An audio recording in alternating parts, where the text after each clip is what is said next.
Ici, on ferme la porte de sa cellule. Chez soi, on apprend à fermer la porte de son bureau. Quand on écrit. J'avais jamais fait ça, hein. J'avais toujours écrit en ville, à côté d'un téléphone ou dans un café. Je ne connaissais pas la solitude dans l'écriture. Voilà, le temps et l'espace, c'est la base de l'écriture. 1 mois de résidence, c'est 5 mois de travail chez soi, quoi.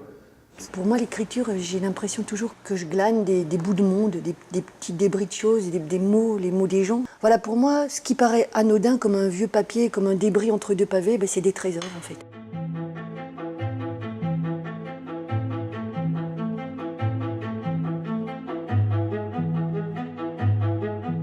Ouais, pour moi, l'écriture, c'est des corps en mouvement, ouais, et de la musique. Maintenant, depuis un an ou deux, systématiquement, quand on essaie d'écrire ensemble, on travaille sur Google Doc.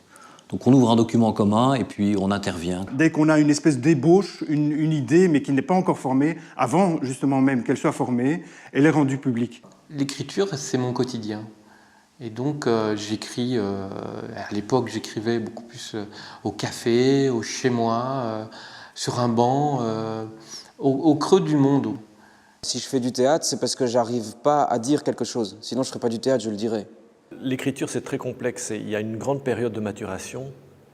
Et à partir du moment où je bascule dans l'écriture, je suis prêt à accoucher.